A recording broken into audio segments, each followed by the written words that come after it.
If you're reading this, it means you've reached a point in your journey where truth has become more important than comfort, where reality has begun to whisper in a voice louder than all the noise you used to believe in.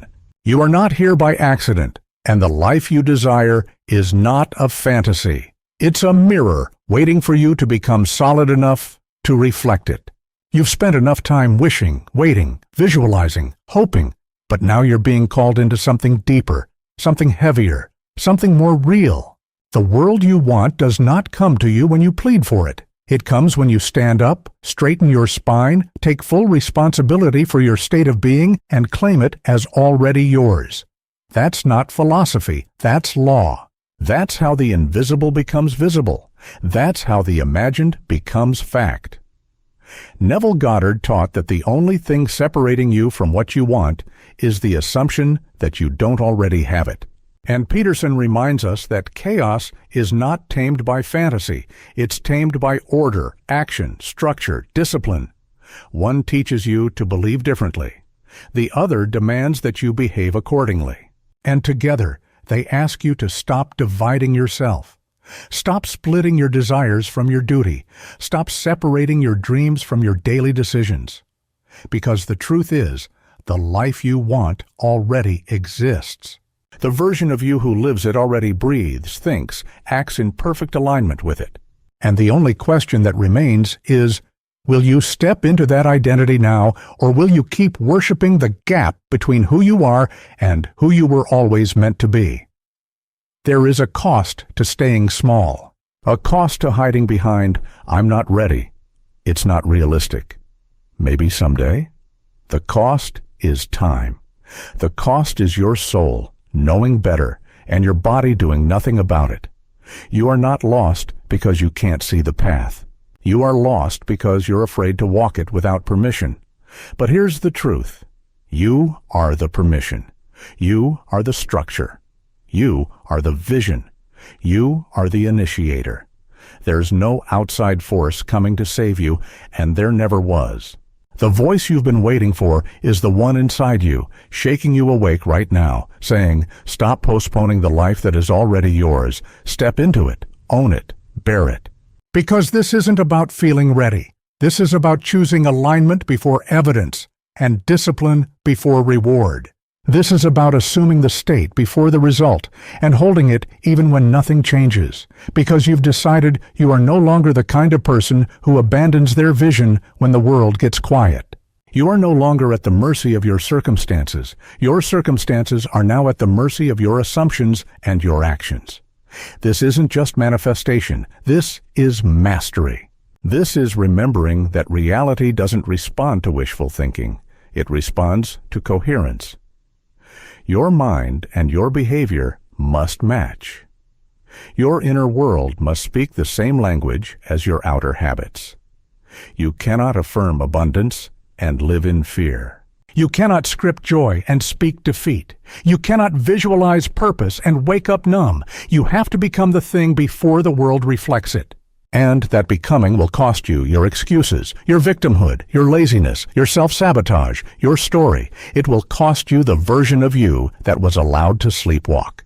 But what you'll gain is everything else. Presence, clarity, peace, and power. You'll gain a life that doesn't need to be performed for, but simply lived. And yes, it will be heavy. You will carry weight. You will be asked to confront your shadows, to admit your flaws, to clean up the messes you've spent years avoiding. You will be called to rise into the kind of person your future demands. But you will not be crushed. You will be crowned. To manifest is to claim responsibility for what you expect.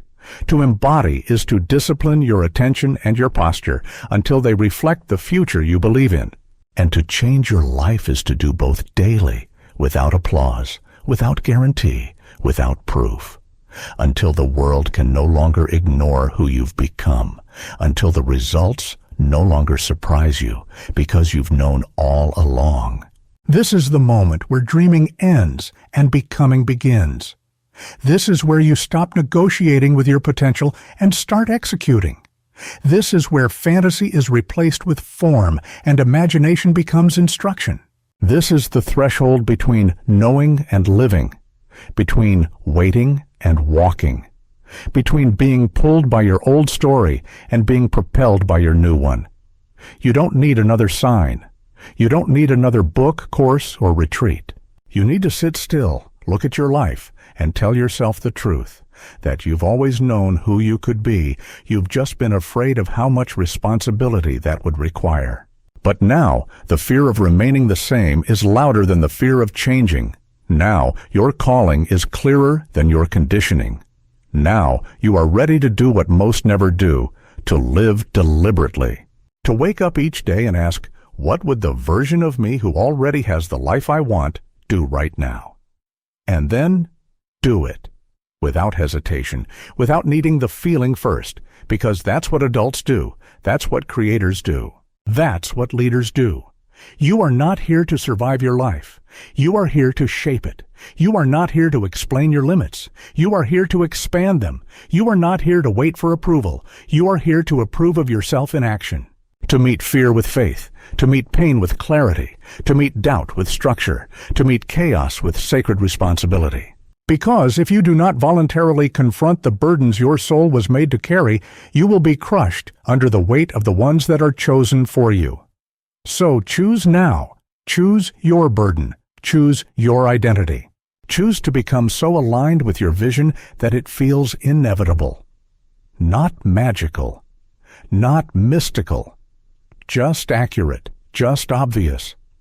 Just earned. There is no greater power than a human being who has chosen to become what they imagined. There is no prayer more powerful than a plan that is lived. And there is no faster way to change your life than to change your assumption, change your structure, and hold both as sacred. You have permission to believe again. You have permission to let go of what they said about you. You have permission to replace the noise with action. You have permission to stop calling it a dream and start calling it your path. And if no one ever told you this before, let me say it now. You are capable of more than survival. You are designed to build, to believe, to bear the weight of a better reality. You were not made to hope quietly. You were made to lead loudly. And this is your moment. This is your